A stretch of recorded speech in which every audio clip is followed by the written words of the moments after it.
Welcome back. Now here I am going to discuss one very important feature of a string, that is immutability. What is meaning? Immutability means you will not be able to change value. If I am writing here string s1 equal to abc and string s2 equal to also abc, then what it will do, it will assign value inside the string pool. So single value, both variable will refer. But if I will change the value, string s1 equal to abc, again s1 equal to df, then for new value, it always will generate new memory. It will not override on the previous memory because it is immutable in nature. You cannot change. You cannot change the previous memory what you assigned. Because of that, you are saying string is immutable. It is very important feature of immutable. Here I am using string s1 equal to abc, string s2 equal to s1, and again s2 equal to df. Then see here, now s2 is referring, here your s2 is referring to a string abc and df both.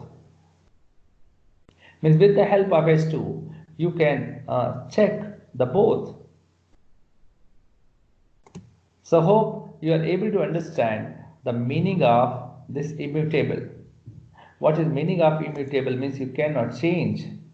You cannot change the value. Here I have given the example how you can compare two string. How you can compare two string with double equal to. And how I already told you with the help of equals you can compare two objects. With the help of double equal to you will compare primitive types. Now here if anyone asks you to declare array in Java, so array declaration in Java is not like your C and C++. Here always you will assign size on the right side of your equal to. Like this, int num, left side you will not assign the size. Always you will assign the size on the right side. And as you are doing here. After that, in this way always you will declare your array. And then based on this, what are the value of num of 0, num of 1, num of 2, like that all value one by one you can get. In the same way, see here, num of 0, num of 1, like here what assignment you did. Default value always will be 0. Automatically, always it will initialize to 0. So you can see here I have declared one array and that array I want to use. By default, it will be null. So here if I try to access the 0 value, since here I didn't assign any value, so it will give error. First you have to assign, then you have to use. Using this array, there are n number of uses already might be you are aware. You are aware in your programming, like you are using a stack, you are using a queue, you are using a linked list. Later you will use array list, with different collection you will use. These all are the uses of your array.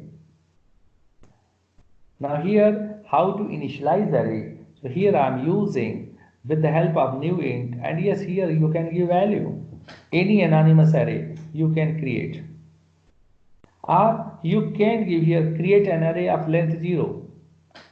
So in this scenario, you are going to assign the value. So you have multiple ways to assign the value. One important concept from any array, if anyone asks you to fetch data or to iterate, you can use for each loop. On any collection, you can apply. This for each loop you can apply on any collection. So here, how to use for each loop? There are, see, in for each loop, there are the two parts. You will segregate with colon. Int, suppose here I have one array int a equal to 1, 2, 3, 4, 5. And now here I want to run one for loop. This for loop is having only two parts. Segregate with the colon. Right side of the colon you will pass your array. Left side where you want to retrieve the value. So for each loop always you will write in this way. Hope you are able to understand.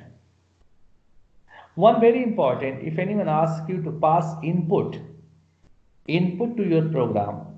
Then to pass input, you have the way command line argument. From command line, you can pass the input to your program. And yes, here it is the command line argument. Here I am passing the two argument. Like that, you can pass one argument. So here two argument means this what are the string args. So this command line argument value will come to this parameter. And from that parameter, yes, those arguments you can use. If you will not pass command line argument, then what will happen? It will show if you are using command line argument, but you are not passing, then it will show array index out of bound exception. So hope in this entire session, lot of theory happen.